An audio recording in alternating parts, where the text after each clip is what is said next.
Tesla has revealed several new information about its new upcoming vehicles. First, they showed off a slide where they had 3 vehicles under wraps. There have been many people now guessing what these vehicles are. Second, they announced that the Cybertruck is now at a run rate of 1,300 vehicles per week. This would mean about 67,000 per year. Let's go through today all the different news about the Cybertruck. We'll play some videos of what Elon said about that and the new vehicles. I've got Hans Nelson joining us. Hans is got his own YouTube channel called Hans C. Nelson. Welcome, Hans. Thanks for having me, Herbert. So this is the fun part of the show. I want to talk about what did we hear at the annual general meeting? What did the shareholder meeting? What did Elon say that's new about the vehicles, about the plans for the new vehicles? And one of the exciting things he showed was this. Here we go. He showed this screenshot of the new vehicles that are out there. And you can see here that there's 3 that was under wraps. Okay. First of all, he did say that the Tesla Semi is now, he gave the approval for it to go in mass scale. So that's one thing we can talk about. We'll talk about the Cybertruck also. These 2 vehicles there, what are they and what is this one? What's your thoughts on that? Well, so there's obviously lots of speculation around this and lots of different possibilities. One of the, my initial impressions were, okay, one of them is the $25,000 consumer compact vehicle. And then the other one is the pure robotaxi, no steering wheel, no pedals. And then the other larger vehicle down there is probably either, first thing that came to mind was that's a van. But it's also potentially a 3-row SUV. So, it could be either one of those. But then one of the things that Jason Calacanis said was he actually expects the vehicle over by the Semi to be the Roadster, which on the one hand, it kind of confused me because we've already seen, the Roadster. Why is it under a cover? Yeah. But then on the other hand, the Roadster is not shown anywhere on this slide. And so maybe that is what that is. Kind of interesting and confusing to think about. Also, the arrangement to me is interesting. I would anticipate that the one on the right, the reason that it's on the right is because it is a commercial vehicle like the Semi. But then if that's true and both the vehicles on the left are consumer vehicles, I would think that if it's a van, that the van would be more of a commercial focused vehicle. And it would belong further over there on the right. So the fact that whatever that vehicle is under the cover on the bottom row, it seems to me like it would belong on the side with the Cybertruck and the Semi, both from a size perspective and a purpose perspective.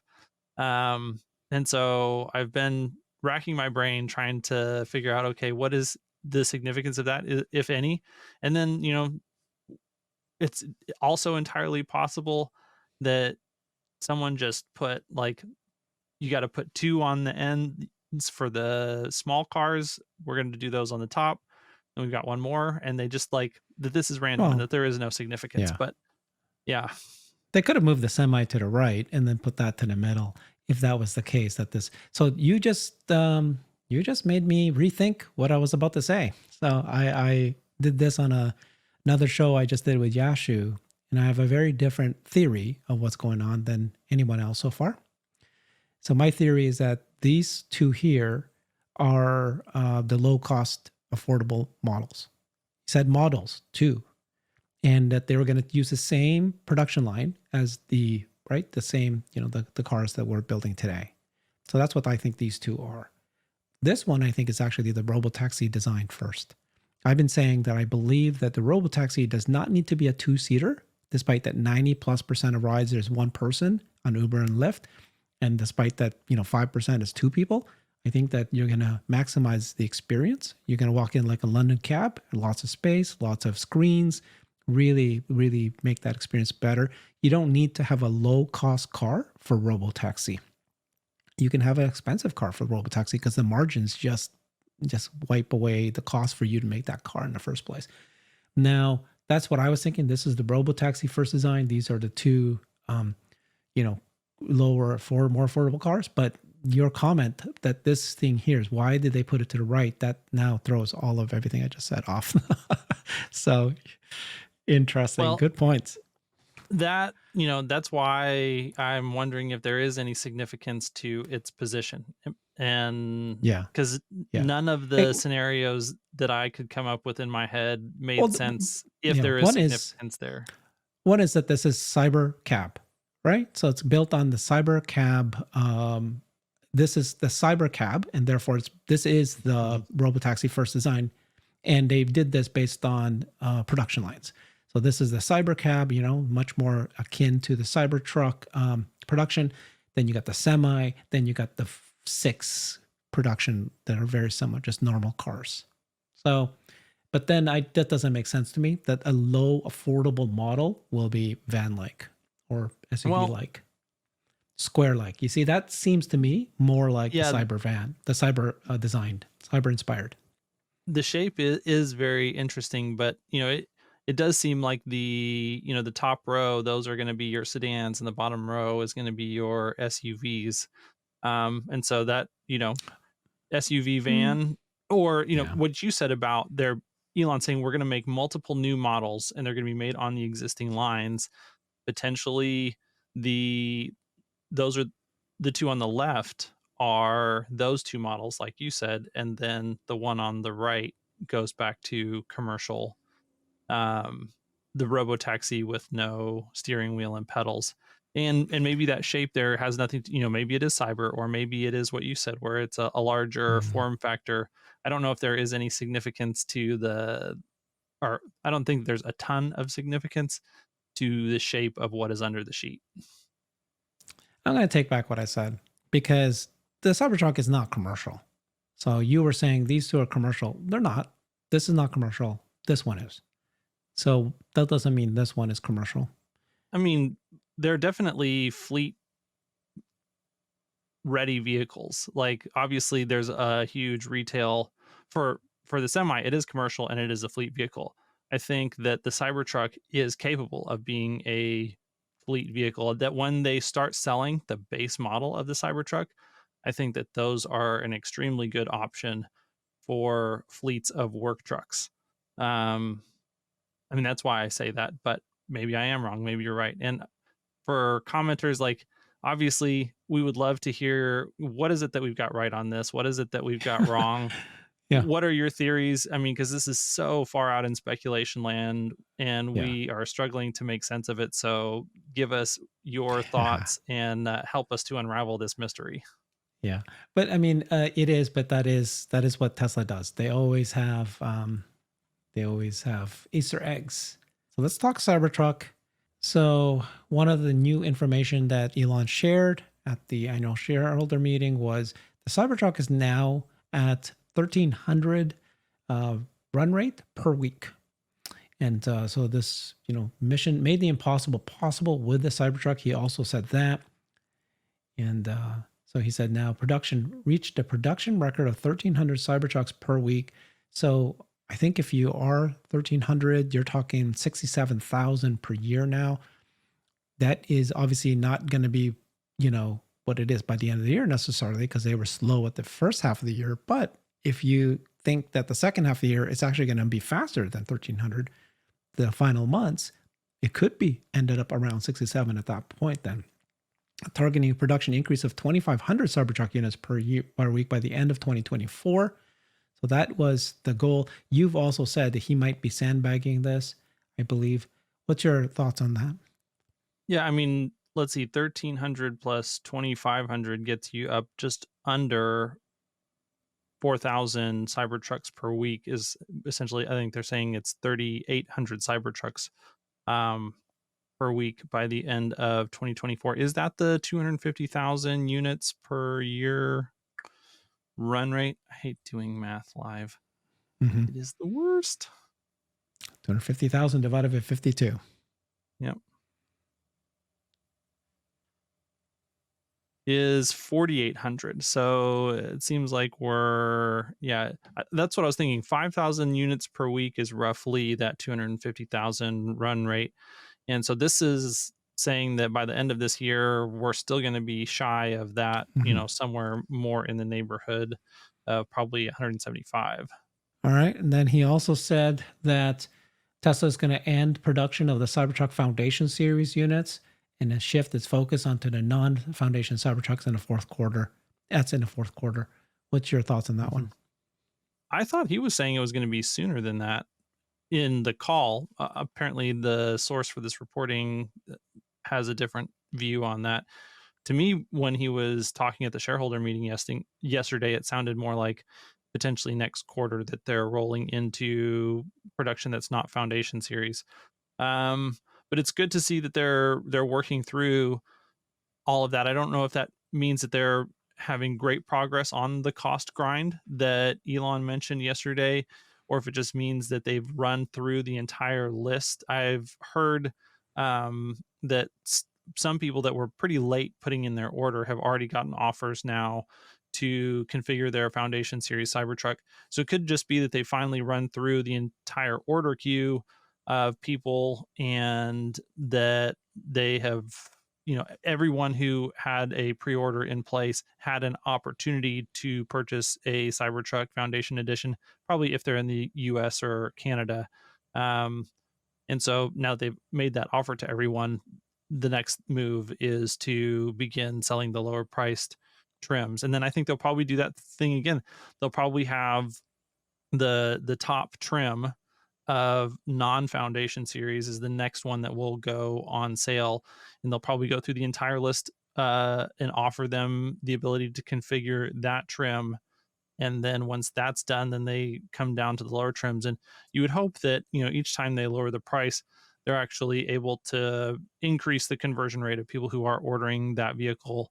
And if we're making it to 250 ish thousand vehicle, somewhere between, we'll just say 200 and 250,000 run rate per year by the end of this year, I mean, that's really good progress. And that means that they can put a lot of these on the road. And that just really helps to improve the financials, because the overhead that is being assigned to these vehicles right now is really high. And it'll make a big dent in profitability if we can get more units out the door. Okay. I'm going to play two clips of Elon Musk talking about the Cybertruck. And one of them is about the Foundation series, but I'm going to play that second. Right now, let's get to him talking about Cybertruck can go international next year. Their compensation package in 2018 and again this year. And shout out to Tesla Boomer Mama, Alexandra. I had the privilege to talk to you in 2013 briefly, and you spoke about the truck, which became the Cybertruck. You're a man of your word. I have friends all over the world in Asia, Canada, and Europe, and I know the Cybertruck's been on tour. How's been the reception for the Cybertruck, and when will it be, or is it possible to sell, and when will it be sold internationally? I think probably, we might be able to certify it for other markets sometime next year. But for sure this year, it's just North America. We did design the car to North American requirements because if you start going with the superset of all international requirements, it forces a lot of constraints on Cybertruck that would make the product frankly worse. So I think we'll need to make a special version that is, for example, China compliant or Europe compliant. But it really doesn't make sense to add that complexity until we've achieved higher volume production on the Cybertruck. There's still a lot of work to do on cost down for the Cybertruck. I generally would say the level of difficulty of going from, say, prototype, you go from prototype to production, it's 100 times harder to go from prototype to production is 100 times harder. And then once you reach production, to improve the price by 20%, or the cost of goods by 20%, is harder than reaching production in the first place. Like, it's mega pain. It's like, and to be frank, it's not the funnest job in the world, Like chiseling pennies is not, it's like washing the dishes, frankly. Like wash a lot of dishes here. Like, it's super fun to make prototypes. That's really fun, and it's kind of cool to get, it's pretty cool to get the production going. Then the cost grind is a grind. That is like, it's hard work. There's some reward to it. Like, there's sort of a reward to washing the dishes, I guess. You have clean dishes. But that is a tough. So that's real hard work. I just have to say that there's been a really big reception. Like, I have friends that message me and said they love the Cybertruck design, and it's definitely a head turner.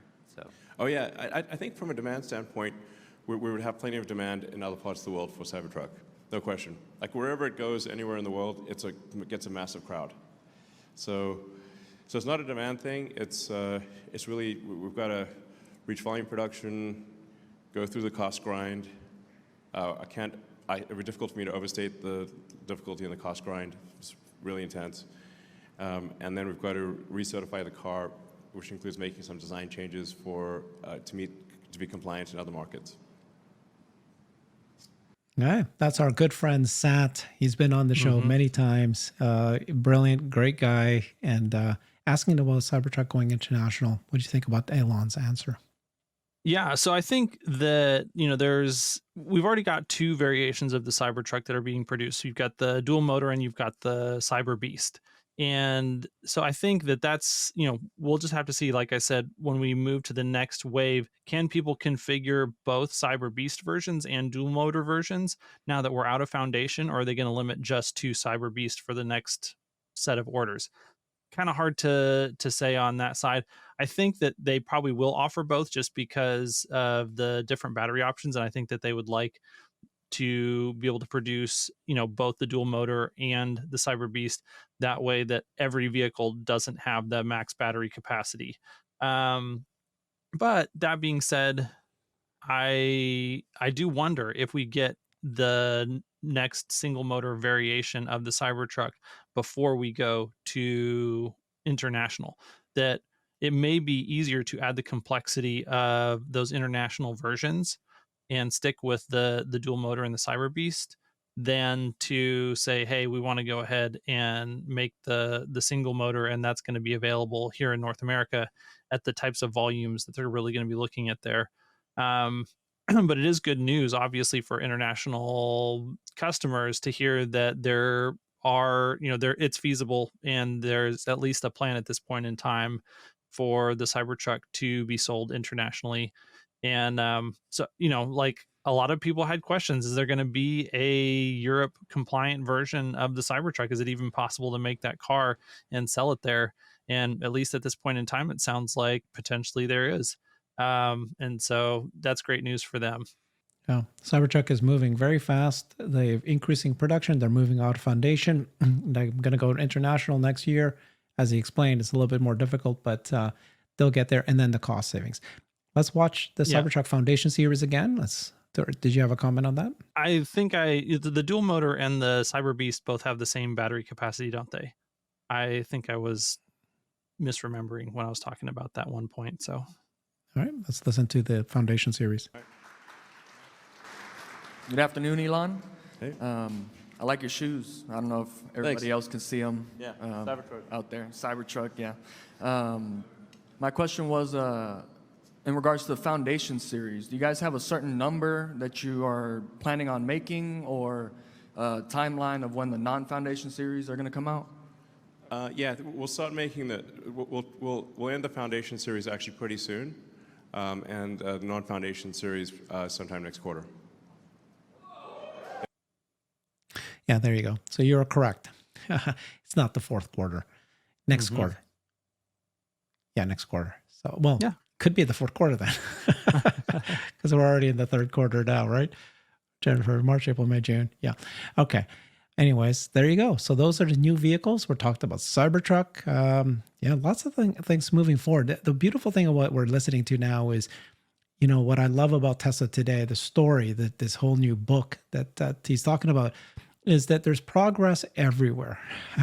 We got progress on the bot. We got progress with robotaxi. We have progress with energy. And then the vehicles is now back to massive progress. We've got new vehicles coming that we showed. We got the Cybertruck taking off like crazy.